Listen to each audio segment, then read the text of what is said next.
entertainment, now stepping forward, a lot of men saying that there's a good deal of gay sex abuse underway in the world of wrestling, and everybody all these years has been scared to step forward.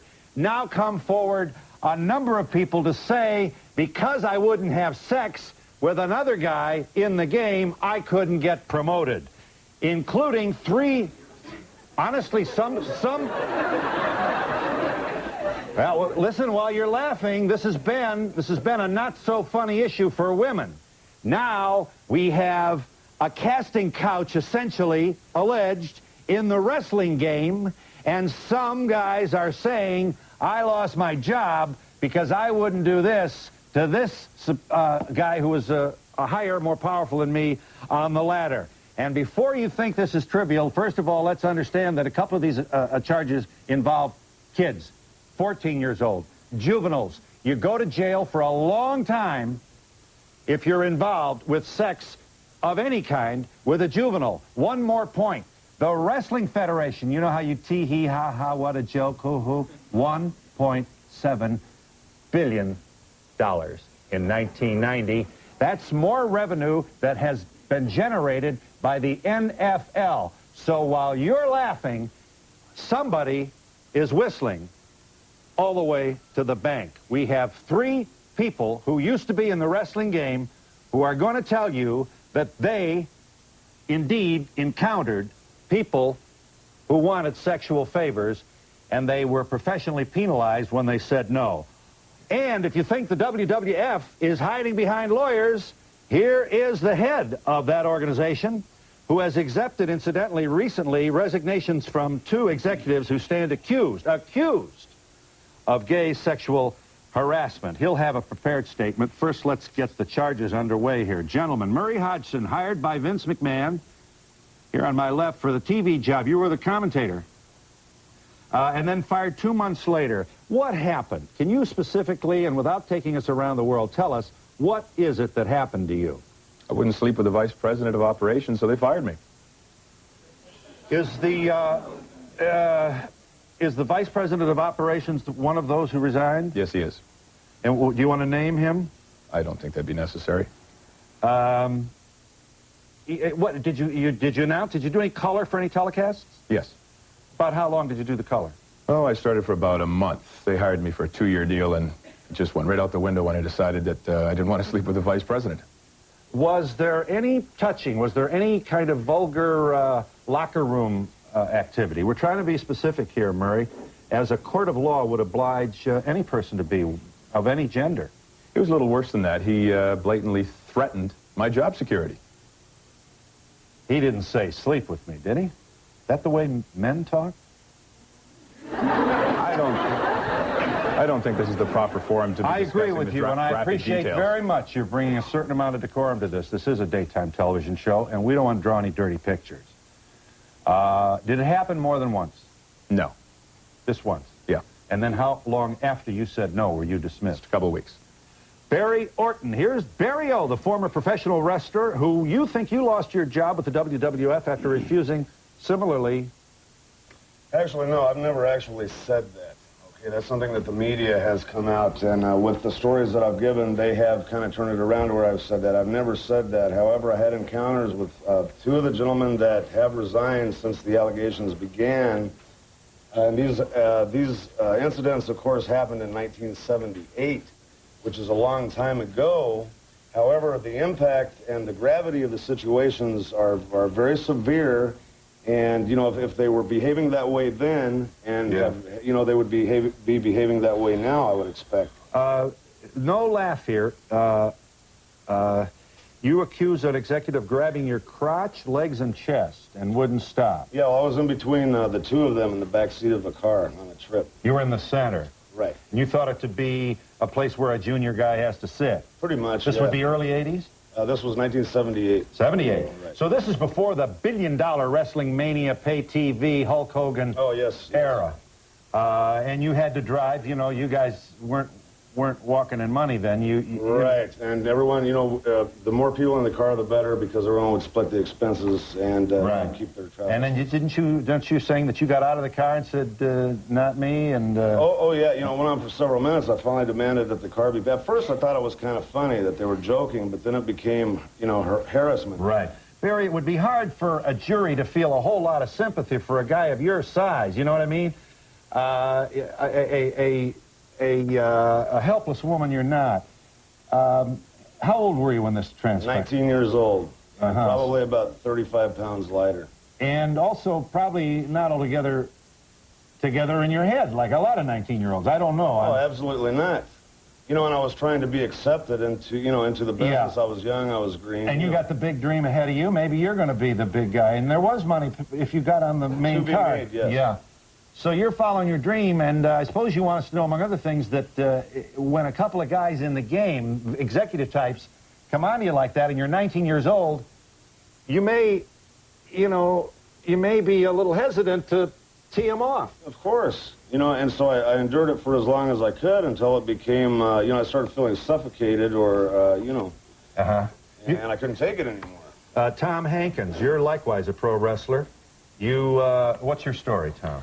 Well, I'm a former pro wrestler. I got out of the business about 4 years ago, but back in 1985 in Los Angeles, California, at the University Hilton Hotel, after the WWF had run a card at the sports arena, I was sitting at a bar with, I guess, can I name these people? Sure, go ahead. With Pat Patterson, Andre the Giant, Dr. Jerry Graham, and Mike LaBelle. He was the Los Angeles promoter at the time, or a former promoter in Los Angeles. Right. And we sat there drinking maybe for an hour or so. I was talking to Pat. I'd known Pat for maybe 6 months. I knew he was gay, but, you know, it didn't matter to me if he was gay or not. And I knew he was actually kind of running the shows in L.A. at the time. I don't believe he was in position as the booker yet. And I asked him... Let me interrupt to say that he is one of the executives who has resigned. Right. Very good, sir. And I asked him what was the chance of using me to do jobs, which means I was a loser. I'm not real big. I never made a lot of money in the business. I didn't really expect to go in the WWF, make a lot of money. But you wanted to be in the game? Yeah, I loved the business. I started out, I worked for $10 a night sometimes in Tennessee, just to wrestle, just to be in the business. Right. At the time, in '85, I was wrestling in Hawaii, and Mexico, and Southern California. So I asked Pat for, you know, if he'd give me a shot or at least a tryout. He said, well, you got 2 chances, slim and none. He goes, well, there is one way. And he wanted me to come up to the room with him and have oral sex with him. And I said, oh, I'm not interested. And after that, I went to the next show they had at the sports arena. Went down to the dressing room where they'd always let me, you know, I was in the dressing room, friends with a lot of the other wrestlers there. And Pat had me physically thrown out after that, acted like he didn't know me. Right. What brings you forward now, gentlemen? Actually, I came forward because when Vince said Barry's charges are ridiculous, it was just, I knew it was something that went on in the business, and anybody in this business really knew about it, knew what was going on with Patterson. So this is like this is a feature of this culture that has been underway for a long time. And because it often involves near jobless, vulnerable young males who wanted to be either in the game or on the card, they'd back up and nobody wanted to blow any whistles. And I think, if I may, this also should be said, you didn't get a lot of press scrutiny. Nobody took you seriously anyway. Mainstream sports press today doesn't. And Mushnick of the New York Post writes a piece, Phil Mushnick of the New York Post, his lead last week, the billion-dollar pro wrestling empire is about to be shaken to its foundations by a teenage boy scandal, the Post has learned. All right, here's part of the story then, and Mr. McMahon, sir, you are the boss. You are what we would call in my neighborhood, when we were growing up, a successful big shot. This is some operation you have. Over $1 billion in annual revenue. You have, throughout the 80s, taken this thing that so many people snicker at. You have filled the Pontiac Superdome with the help of Hulk Hogan and an occasional theatrical idea that included Cyndi Lauper and the marriage of kind of pop music with this through the roof. Through the roof. The PGA should pray for these kinds of revenue. And now, here you are being accused, Mr. McMahon, of presiding over an organization that looked the other way while these sex harassment charges were being, sex harassment activity was taking place. Sir, you wanted to say. We've never looked the other way. in anything. And I'm very happy to confront everyone today with whatever allegation they have. The three individuals about whom most of these allegations are hurled are no longer with the WWF. We have started an independent investigation on our own to get to the bottom of all of this, and that's why we're here today, is to get to the bottom of it. We may even learn something here today that my investigators do not know. I want to get to the bottom of it just like you gentlemen do. What would you like to say to him? Anybody? I'd like to say that it's about time because up until now you've been animately denying that not only that this is taking place, but that, and you're saying that you knew nothing of it, and I just find that really difficult to believe. Well, there's no reason. How do you find it difficult to believe that I knew nothing of it? Why would I condone this kind of activity and risk this alleged kind of revenue? Because, Vince, because you are the king of an empire, and you have eyes and ears everywhere, and it is so common, at least the topic of conversation for 3 to 5 minutes every night in the dressing room, because a lot of the guys, they have to put up with it, and they hate it, because if they say anything, they're out of a job. I don't believe that to be the case, but there may be some of it. If that's the case, then let's get to the bottom of it. I'm anxious to learn, just as you are. Well, when this I want a wholesome organization. I want an organization that everyone can be proud of. I want to get to the bottom of it, just like you do. This happened to me. I tried to call you. I called the WWF offices. You were always in a meeting. They took my number, said you'd return my call. But, you didn't want to talk to me, basically. And I'm sure at the time you didn't know who I was, didn't know what I had to say. But, I tried to explain it to whoever I talked to, and I called. And, they didn't want this was when, sir? 1985. I don't recall the telephone Has call. there been any lawsuit? Do you believe that sexual harassment exists in your workplace? I believe that there's a possibility of sexual harassment existing everywhere. And I asked directly if it was at the World Wrestling Federation. And I don't want it in my organization. I don't want it. I'd like to reiterate the question. Do you believe there is sexual harassment amongst the wrestlers or employees at the World Wrestling Federation today? There is a possibility of that. That's why I have these independent investigators to come in. And who are these independent investigators? Fairfax Group Limited. And I would like, to hear what you have to say, and everyone has to say. I want to get to the bottom of it. Would you therefore believe that because of all these allegations coming forward and more corroborating evidence proving that there's no doubt sexual harassment is running rampant in the World Wrestling Federation, that you are definitely going to come public and do something about it? Why wouldn't I? If in fact that is the case, why wouldn't I do something about it? Why would I risk what we have? Because you haven't done anything about it until it became public, because you thought it was underwater. Because I had no knowledge of it. I made knowledge of it to you when I was fired, and you just blew it off and let me go. I retained a lawyer. Because you were not very good. You were not a very good announcer. You could not. That's the only reason why you were fired. You could not make the transition from radio to television. That is the only reason why you were fired. I would like to remind you, sir, that I have a 2-year contract. 2 years. You also have a clause in your contract that states, and as you know, you were hired on a trial basis. I was not hired on a trial basis. Do you not have a contract? Mr. McMahon, I have a 2-year deal with your firm. In that contract, you will note, in a clause, it states very clearly, and I have it outlined for all to see here today, that you can be fired almost at whim if, in fact, you're not doing a good job. You did a horrible job. That's the only reason why you were fired. That's it. Maybe I should point out, first and foremost, that might be your inability to pick good talent. It could be. You had a national talent search, Vince McMahon. Could be. You advertised in Billboard magazine and across many different media sources searching for one man that could be the new face and voice of the World Wrestling Federation. You flew me in back and forth 4 and 5 different times from Detroit, and you chose over the course of 1 year of negotiations that I would be the man for that job. I didn't sleep with your vice president. 2 weeks later, I'm fired. I also want to point out one very important fact.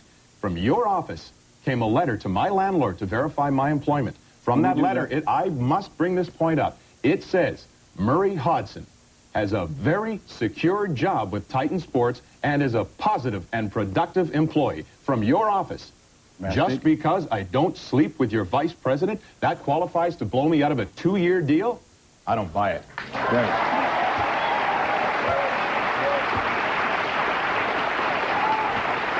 Well,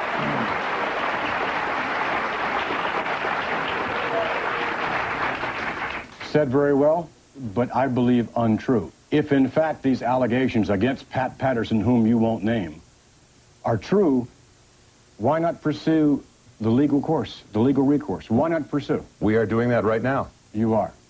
And you are aware that you waited 6 months after you were let go to bring these homosexual charges against Pat Patterson. 6 months you waited. Why? September 14th. If in fact you were fired on the spot, if you were fired for incompetence, all right, why didn't you say right then, why didn't you say, hey, look, Vince, your vice president made a pass at me. You never told me that. No one had any knowledge. Human Resources had no knowledge of that.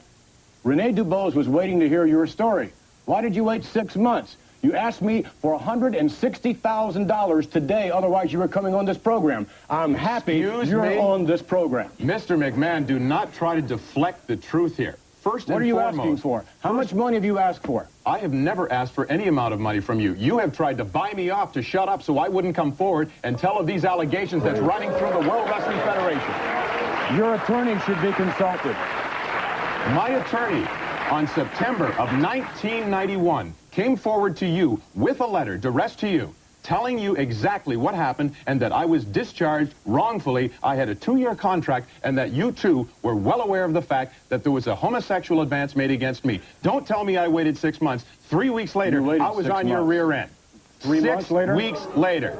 No. The only reason we waited a little longer was because you continued to try to negotiate to buy me out, and I wouldn't allow it. The fact of the matter is, if you look into this man's past, the fact of the matter, if you look into your I don't think we should bring up the past. I guess not. The issue at hand here, right. Mr. McMahon, is one thing and one thing only. You addressed on Larry King Live Friday on CNN. You went on and you said that I never worked for the World Bodybuilding Federation. I am on a video that is sold around worldwide. True, your my voice voice. So you told the country that I didn't work for the World Wrestling Federation. You say you were a freelance and you were hired. Well, of course not. Right. But you weren't. Second of all, you said you fired me. You didn't fire me. John Filippelli not only gave me the letter, but he also fired me. John felt so bad that I was being released that he allowed me to stay at his house if I wanted to and be with his family until I could find further place to live. And that's, my friend, speaks to all of the good deeds and good people throughout the World Wrestling Federation. We're talking about 3 people here. We're talking about 3 people, and only 3 people that have brought these allegations against. We're not talking about the 300. We're not talking about all of the wrestlers and things of that nature. Let's keep some balance here. Let me make the point that this very important conflict transpires at a time that the all-time star of the wrestling game, Hulk Hogan, felt obliged to go on the Arsenio Hall show to say, I do not use steroids, only to be followed by a number of... I don't believe you said that, Phil, if I can... well, he said I used it, what, 3 times? He did admit to steroid usage. He said 3 times.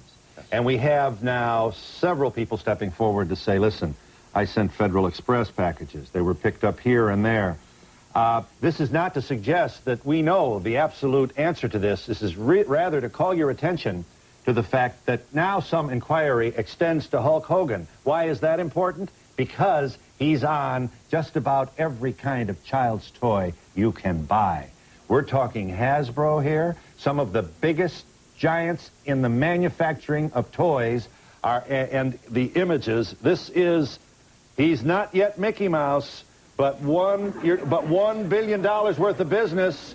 How much at risk is this? And how much will the steroid controversy find its way onto the front pages or the sports pages of our newspapers? An establishment that, as we have said, has largely ignored any kind of probe of the wrestling game. We'll talk with journalists who have probed it in just a moment.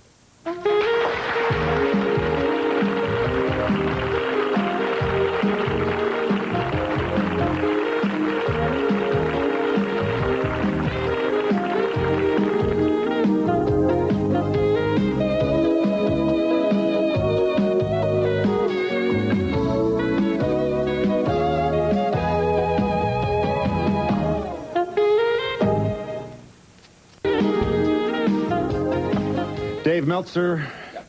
Dave, you're an editor of the Wrestling Observer, which is what, the New York Times of wrestling? Oh, I wouldn't say that, but... All right, well, you might as well if I say... John Arezzi is a talk show host, a wrestling program on WEVD-AM.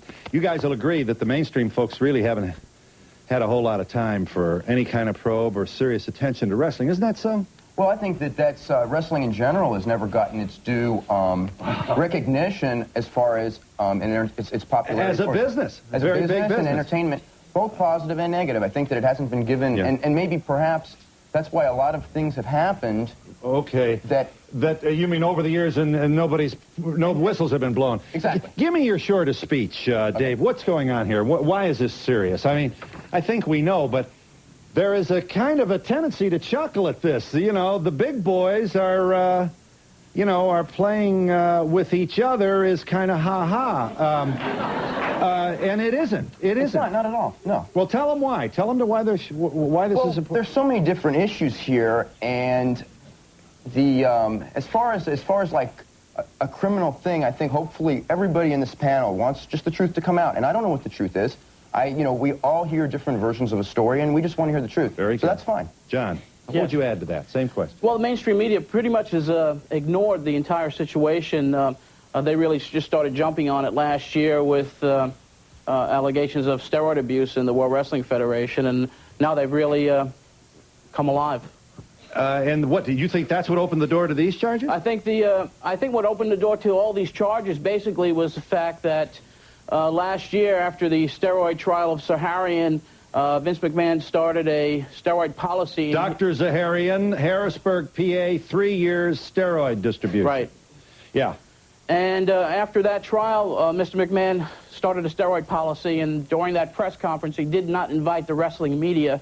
I alerted Phil Muchnick to that, and after that, that's when certain people started calling Mr. Muchnick about other allegations. You speak of the New York Post reporter. Yes. Superstar Billy Graham, I'll tell you what, he's won his share. Former pro wrestling champ. Hey, baby. Oh, they still love you, Billy. Don't tell them I had to give you a shot before the show, right in the mouth because you were disobeying my orders. Former, hey, what's not so funny, Billy? Tell them. You saw ring boys, did you, being sexually harassed? Yes, I've seen ring boys being sexually harassed. What's a ring boy? A ring boy is a person who's usually employed to put up and take down a ring, travel from one town to another.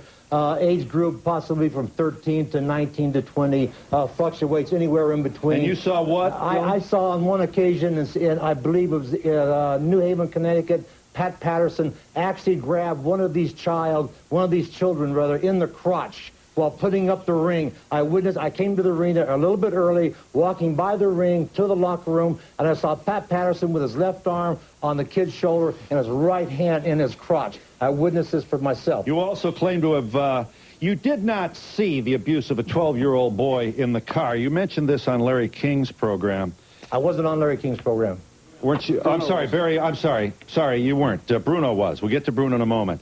Did you see, you didn't see the abuse of a 12-year-old in a car by the ring announcer, did you? I didn't see the actual abuse. I was there the night in Allentown, Pennsylvania, when Mel Phillips was caught in the front seat of a car with a child approximately 10 years old performing oral sexual on this child of 10 years old, brought into the arena by a security guard, confronted to Mr. McMahon, Vince Sr. and Vince Jr., and they said we would handle it. Vince Sr., your father? Is that right, Vince? Yes, and first of all... Is that true? No, I don't know if it's true or not. I can tell you that no one ever came to my dad. What was the year this is supposed to have taken place, Billy? About 82 or 83, I can't remember, but the main part I want to bring... We should also make this point, Billy. These are pretty heavy bombs you're throwing here. These are very heavy bombs, but we don't have any proof, and I don't think you're claiming to have seen the illegal act. Okay, I may not have seen this particular illegal act, but it has gone on for so many years. Just as the selling of drugs by Dr. George Zahorian has gone on for 15 years in the World Wrestling Federation. Witnessed and condoned by Vince McMahon, you see, and condoned by him sitting this close to Dr. Zahorian while he sold steroids, while he sold barbiturates, downers and uppers to every wrestler who have wanted them. You see, what I'm trying to say is the man could condone this, so he also condoned the homosexuality. He put up with the drug selling, and he put up with the homosexuality. Identify the cast of characters here. You mentioned Mal Phillips. He is another of the executives who has resigned. I don't believe he was an actual executive. He was a ring announcer. Was he not? Has he not resigned from the WWF? I believe he has resigned or been fired. I don't know which. Is he not one of the people who has He's one of those who is stepped down alleged, yes. Following the publicity about this. Yes. Nobody's been proven guilty. We should get that point. You're denying you recall anything like this, looking the other way. Not only that, the thing of it is, why not speak up? If I saw something like that, I'd call the authorities. That's what you would do. Well, A 10-year-old boy, you'd call the authorities. Come on. You're not going to let somebody like that get away with that. Please, you know what? You know why? Why didn't you? Why didn't you speak up? Why didn't you speak up when you allowed Dr. George Zahorian to sell barbiturates that almost killed Rick McGraw? They were in his bloodstream when he died, along with all the. Billy, we're all smarter now about steroids. But wait a minute. Barbiturates, steroids, plus hardcore drugs that I had 3 overdoses with myself from Dr. Zahorian's drugs. And I tell you one thing, if my wife would have had a gun, she flushed half the drugs down the toilet. And if my wife sitting right there would have had a gun, she would have killed Dr. Zahorian. And she said if she would have had a chance, she would have killed Vince McMahon because he permitted it to happen. Yeah, but you took him too, didn't you? I was addicted because of the accessibility. Yeah, well, you must have been a real crank when you were on him, too, weren't you? I mean, weren't you? I mean, doesn't it affect your personality? I don't want to put words in your mouth. You're addicted. You're addicted. But you're also crabby and easy to anger, aren't you? Doesn't it alter behavior and emotional? And... Not if you're sedated. Not if you have barbiturates and you have Placido. Could you compete and survive and be a top card person in the 80s in the wrestling game without taking steroids? Be honest. No, not you. You would have to take steroids in Vince McMahon's World Wrestling Federation to be on top. Because it made you bigger, you look better in the poster. And that's the market. That's the market. We'll be back in just a moment.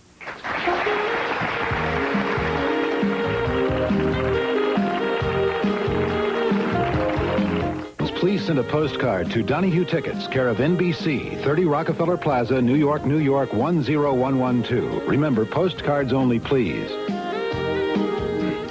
Bruno Sammartino, you did appear on the Larry King live program last week. Are you impressed with Mr. McMahon's apparent acknowledgement here on this program, which was not forthcoming on that one, that maybe there is a problem?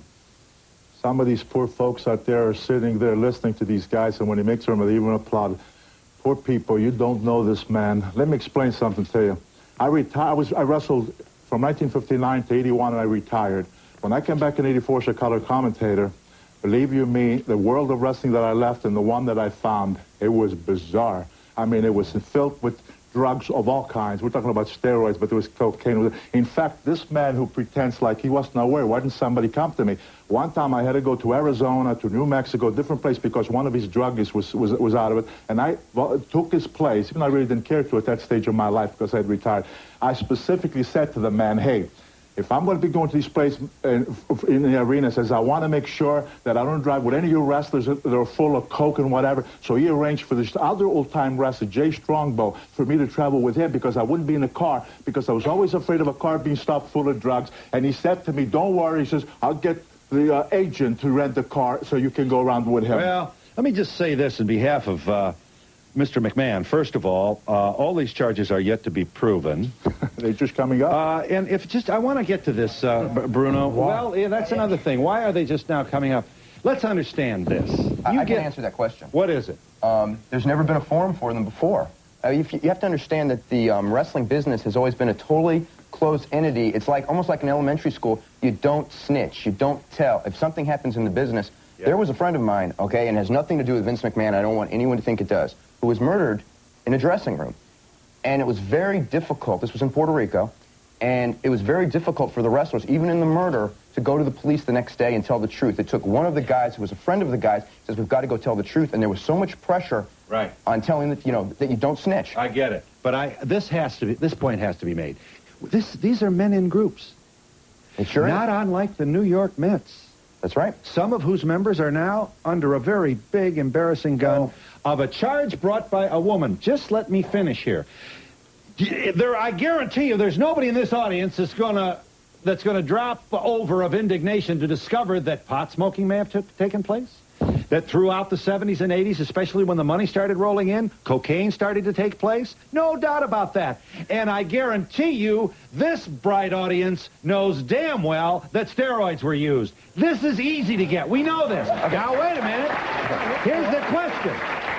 Here's the question. Did the WWF, or did the environment, Or did people in power not only look the other way, but actually condone the loss of jobs, the loss of employment, because of bold, unrestrained aggression of a sexual nature by men in power on younger men who wanted to rise within the system? Absolutely That's not. the question. Can I answer that question, Phil? Sure. Last night on my radio program, I had 2 midget wrestlers on.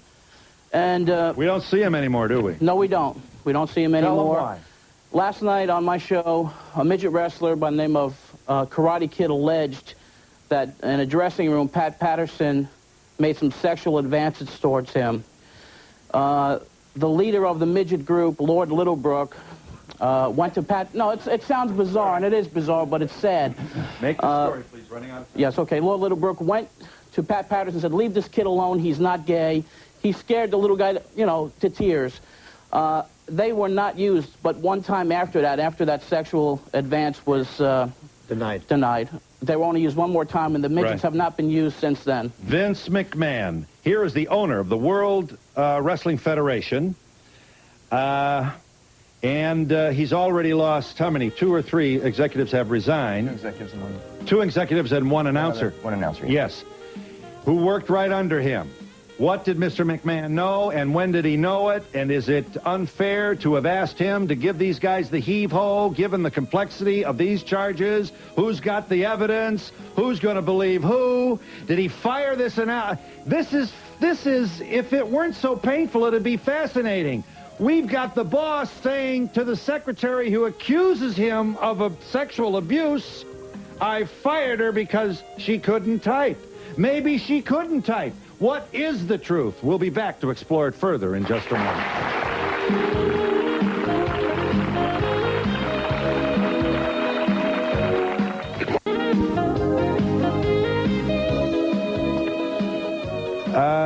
Here are just some scenes from what it is that is mesmerizing millions of Americans, a lot of them young people. These pros in the wrestling game will tell you a lot of the folks screaming the loudest in the audience are young people, males and females. Dave, you're editor of the Wrestling Observer.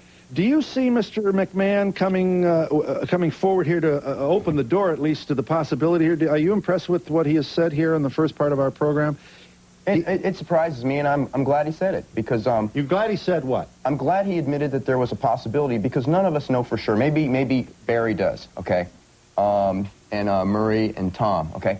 I don't know for sure. It's one person's word against another, and maybe if the executives told Vince that this didn't happen, maybe they were telling the truth, and maybe they're not.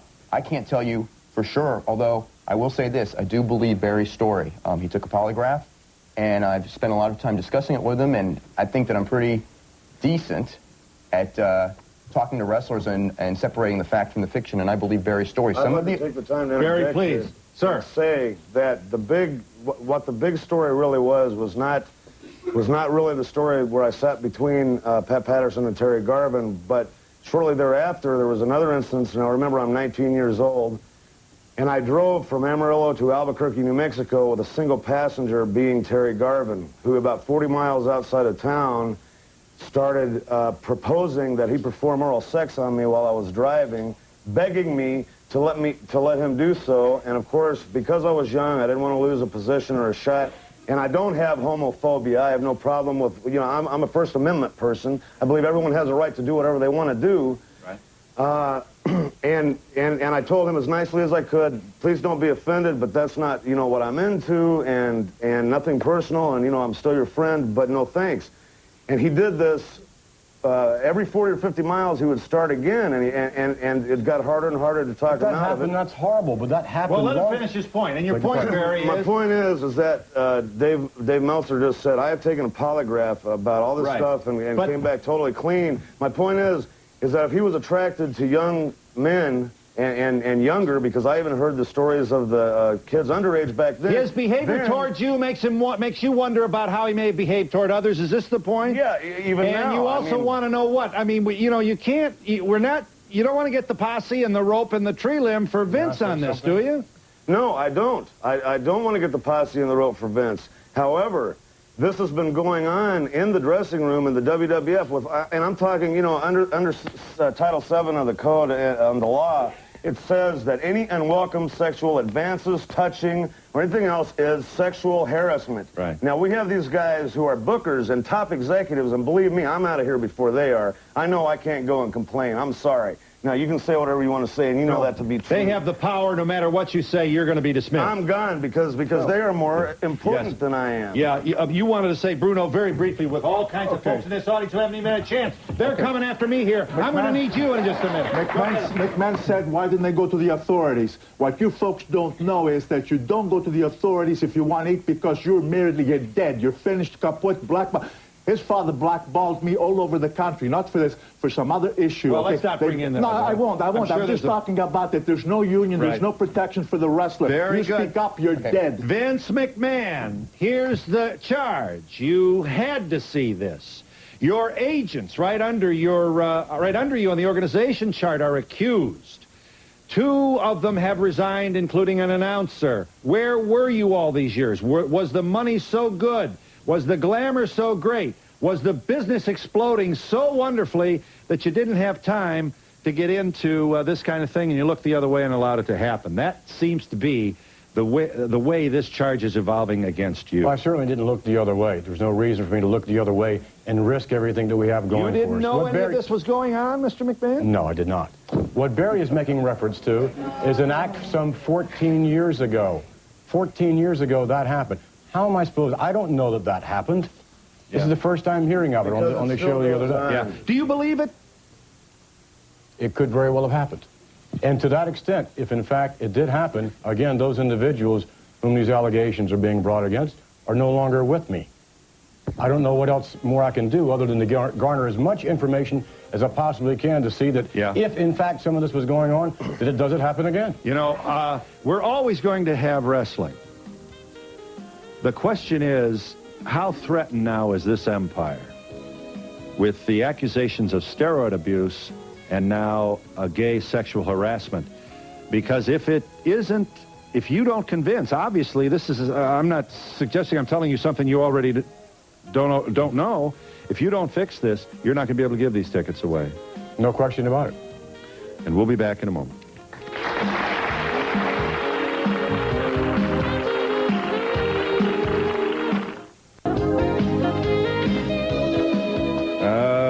People magazine is out with a page, a piece on the Incredible Hulk, Hulk Hogan. Are you acknowledging here that Billy, that you actually introduced young wrestlers to steroids? I'm acknowledging that Hulk Hogan came to me in 1977 in Tampa, Florida, and inquired about steroids. Right. Because he wanted to be a wrestler. I don't want to send him to jail for that. No, I'm not. 1977, that's how you did it. And we didn't know. All right. But you look back on it and you say, holy cow, that was wrong. But the point is, I freely gave the man that information in 1977. But the fact of the matter is, now he has gone on the Arsenio Hall show and lied to a national audience that he has never taken steroids except for 3 occasions, and those 3 occasions being for therapeutic use only for a torn bicep. I've injected the man myself probably a half a dozen times. David Schultz, a close friend of mine, has injected him over 200 times, and Hulk Hogan himself has told me personally, superstar, I knew nothing about steroids when I began. But why? And for the first year, I took a shot every day of my life, every day for the first year until I learned how to cycle steroids. But my point is, Phil, Billy, you're threatening a very big income here with this information. That's right, but you can't lie to children in this country about drugs. That's child abuse. When you get on television and you say you have never taken steroids and you've done it for the whole 10 years, and when you've taken steroids for the decade of the 80s, and when you've taken cocaine and other drugs, and you lie about this to children, that is child molestation of their minds. You can't lie to kids about drugs. John Arezzi, you wanted to say, sir. Didn't Vince say in published reports that you were devastated when Hulk Hogan made those statements on Arsenio? I wasn't devastated. That was the word used to me. It was. Well, all right.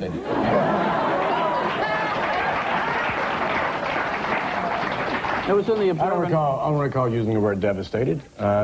Hulk Hogan, I think, told the truth. The question is, as far as the media is concerned, is whether or not he told the whole truth. I don't believe the truth. And let me just say only this. 3 times is not the truth. Okay, first of all, let me say this. That as you readily would recognize, Superstar, as you started this whole steroid phenomenon in undoubtedly professional wrestling, it seems to me that we're losing sight of the fact that steroids were legal at the time. I mean, it was just as legal. Not in some states they were, and they were not legal in Florida. Okay, federal. Federally, they were legal in Florida. The issue is, and if you ask me, they're not legal now. And lie. The children are not taking the steroids. And that's why we instituted our steroid testing program last year. If you ask me, and nobody has, I don't want to string up a guy who took this football, wrestling, whatever, in the 70s or 80s before the sunshine started to come down on us about the terrible side effects of this drug. We need the side Your point about your accusation that he lied is a different hello. Hi, to the 3 men on the end Yes. who lost their jobs, Yeah. how many people in the World Wrestling Federation today are performing sexual favors to keep their jobs? Well, today, I would have to say I don't know because the 2 main culprits, I guess, have resigned and stepped down. When you were working there, percentage-wise? Well, percentage-wise, I can't really say like 30%, 50%. I know of at least one person that was there from beginning till end. If you're not... Hi, are you there, caller? Briefly, you had to say. Yes, I have a question for Mr. McMahon concerning all those executives resigning. Don't you find it strange that all those accused have resigned? Why did you accept their resignations? And wasn't indeed Mel Phillips suspended? Yes, you have one individual who's suspended who was not technically an employee, although he worked with us almost every day. And you have 2 executives who have resigned, and we've accepted their resignation. Yeah. You talk about child abuse, but if you saw or had knowledge of a child, a young person... Should have blown the whistle right away. Got it. Yeah, I guess. Because you're... Okay, I'd like to speak up. You gotta understand something. You have to understand the wrestling By business. coming forward right now, I'm done, man. I'll never wrestle ever again under any circumstances. I am done. Yeah, But when you have a family to support and you're talking about your livelihood, You throwing can it out take the care window. of yourself, but that man said he saw a child being abused. If that's true, No, I said, he is a when you scumbag. lied, If you had I said when knowledge you of it, lied you to should children, have done something when you about it. lied I to don't children, care about your career. that is child abuse. That was my point. I didn't. Bruno, you wanted to say. I wanted to tell that young lady, please, they were reported. We told you the parking lot incident. When it was reported to them, they said, well, what they do in their own time. They didn't care. Don't you understand that? They didn't care. First of all, I think that it's a shame that 6 of the people on the panel, with the exception of Mr. Meltzer, are sitting there accusing Mr. McMahon, who so far has done nothing wrong. Mr. O, I know you've been in jail. Mr. Sammartino, your son was fired under very suspicious circumstances. How can you sit here and accuse Mr. McMahon out of personal vendettas? None of that has any You relevance. don't know what you're talking about, Sonny. When you grow up, maybe you'll understand a little bit. I'm just wondering why people go into wrestling in the first place. They know it's not a pure art form. Even just looking at wrestling, you can see that it's tacky and it looks... People love this. But you can tell it's pleasing just by looking at it. People love professional wrestling. here. I got a break. Are you there, caller? Yes. I can't talk to you. Well, hang on. Maybe I'll get you in. We'll be back in a moment.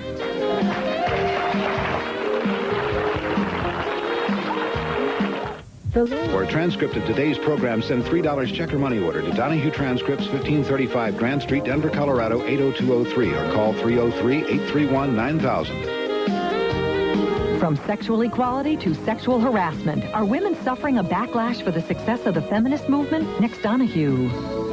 Yeah, I just like to ask one question to the wrestlers that have been in the business for a long time. Let's go. How many are there percentage homosexuals in wrestling nobody knows that. How many homosexuals in your neighborhood? Report back to us on that. What did you want to say? Yes. It's a... Isn't wrestling fixed anyway? That's not a relevant issue to any of this. No, that's a creative decision. Who wins? The snake loses, the good guy wins. This is about crime. This is about breaking the law. Yeah, what is it? Tell them about it. You said over here that if you blow the whistle on sexual harassment, that your career is over, you're blackballed. I just want to know, is your career worth the price of these 10 and 13-year-old boys getting harassed? Services provided and promotional fees paid by the following.